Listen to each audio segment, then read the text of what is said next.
Kailan magno-normal ang mga sakit after low carb? I have talked about this topic many times. Napakaraming beses ko nang inulit ito, but for the benefit of our newbies, pag-usapan ulit natin para klarado po. Yung iba, 1 month pa lang naglo-low carb, doc, mataas pa rin ang blood pressure ko. Yung iba, 3 months naglo-low carb, doc, meron pa rin akong maintenance para sa diabetes, meron pa rin akong maintenance para sa uric acid, 9 months na po ako naglo-low carb, meron pa rin akong sakit. Marami pong considerations to know about this. Number 1, length of disease. Yung length of time na meron kayong sakit. Siyempre, kung yung sakit po na yan ay dekada na, then, hindi po realistic to expect na 1 month lang kayo maglo-low carb, mawawala yan. So, yun yung pinaka-unang consideration. Ikalawa, anong klaseng commitment ang ginawa mo sa lifestyle na ito? So, the low carb, especially if combined with fasting, will be more effective kesa low carb lang. And the reason for that is fasting has its own healing mechanism, separate pa of low carb. So, pag kinumbine yung dalawa, mas lalong epektibo at mas lalong mabilis ang proseso ng pag-heal. Ang tanong dyan is the level of commitment. Ikaw ba ay occasional low carber? Pag feel mo lang? Or committed ka talaga, nag-clean low carb ka? If you can say honestly na ikaw ay clean low carber, talagang sticking to the lifestyle ka, lalo pat nagsisimula. We're not talking here about people who are in maintenance phase. Obviously, the people who have already reached their health goals, mapa-weight goal man yan or disease reversal, syempre iba ng way ang kanilang paglo-low carb.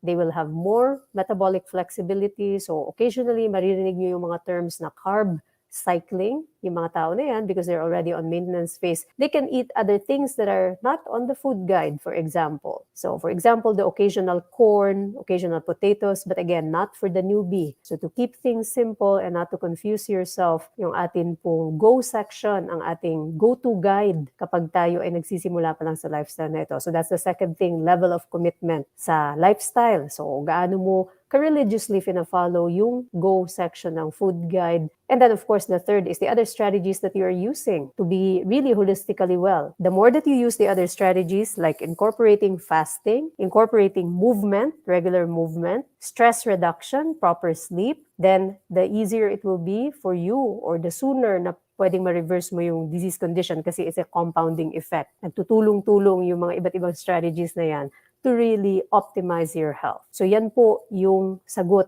sa tanong na yan. Hopefully dito sa mga nagtatanong yan, lagi-lagi tinatanong yan. All the postings will usually have questions like that. Bakit meron pa akong sakit? Kailan po magno-normal ang blood pressure ko? Ganyan. Kailan mawawala ang fatty liver, ang maintenance medication? That's the answer.